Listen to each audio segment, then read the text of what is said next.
Bom dia, estamos aqui para fazer o trabalho de treinamento de alto rendimento. Estamos aqui com o Rodrigo, que é preparador físico da ginástica esportiva, aqui mesmo na FMG.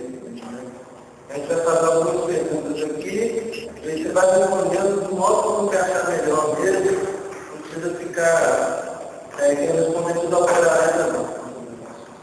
Queria saber como que é a caracterização do local.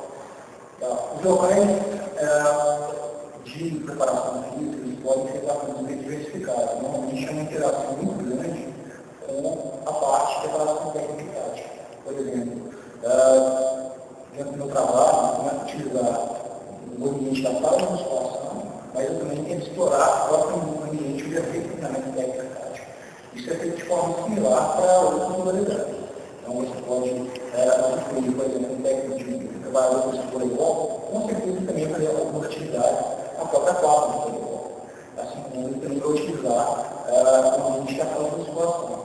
Hoje, a gente pensando no conceito de esporte, pensando no alto rendimento, praticamente a gente pode falar que não existe um atleta hoje que não faça algum tipo de preparação de treinamento de fluxo.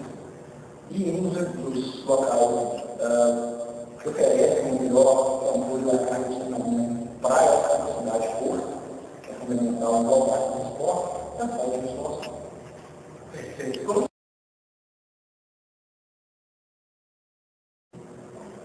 E qual seria o caso aqui da atleta, o predomínio é do público feminino? A gente trabalha com meninas aí na faixa de 9 a 10 anos até atleta com 25, 26 anos. Então, mais ou menos essa faixa etária, bem especificada.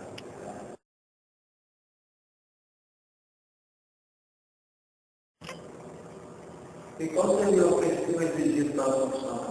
O profissional trabalha com preparação física, ele tem que ter um suporte em relação aos estudos dessa parte básica muito bem estruturada, em relação aos aspectos de fisiologia, mecânica, fisiologia. Essa parte básica é fundamental para esse profissional. Assim como um conceito bem aprofundado, a parte diferente do treinamento esportivo, musculação, então seria um enfoque básico para esse profissional. Tá? Ele vai destacar principalmente no aspecto estrutural, o planejamento desses treinamentos.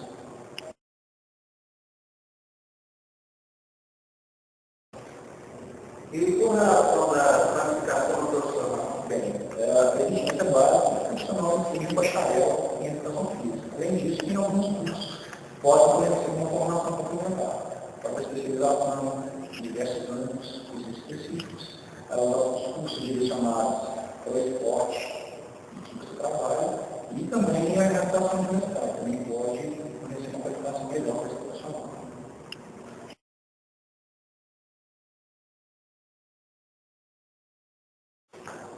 Quem atua na área livre profissional de educação física? Bem, o preparador físico tem que ter um contato com outros profissionais, como, por exemplo, fisioterapeutas, psicólogos de esporte, os próprios técnicos. Então, principalmente com a parte técnica, né, tem que haver uma interação muito grande, porque, querendo ou não, todo treinamento técnico e tático é bem conhecido, né, um estilo de treinamento que tem que ser quantificado pelo preparador físico.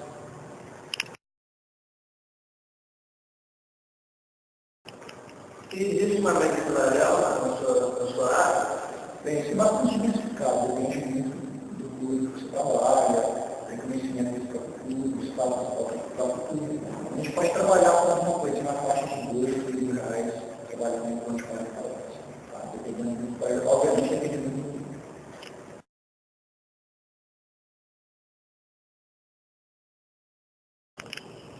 E na sua opinião, você considera que o profissional é bem valorizado? Eu acho que o profissional de educação física, na nossa sociedade, ele, infelizmente, é extremamente mal valorizado. Tá? Ainda há um preconceito muito grande com relação ao conhecimento desse profissional, principalmente se tem uma opinião contrária a outros profissionais da área da saúde. Então, eu acho que é um profissional extremamente desvalorizado e que, frequentemente, não tem o seu conhecimento reconhecido pela sociedade.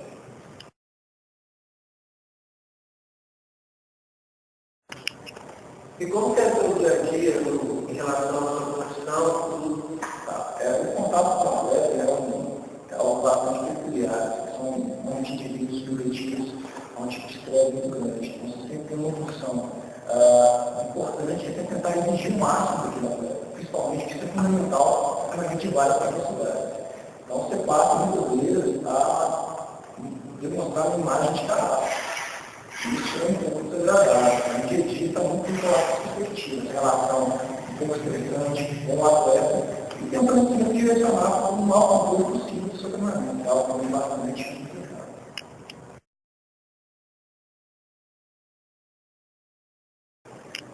Chegamos no fim da nossa entrevista aqui, quero agradecer ao Rodrigo, muito obrigado pela paciência, já temos 30 trabalhos dele, né? Então, mais uma vez, obrigado e estamos aí.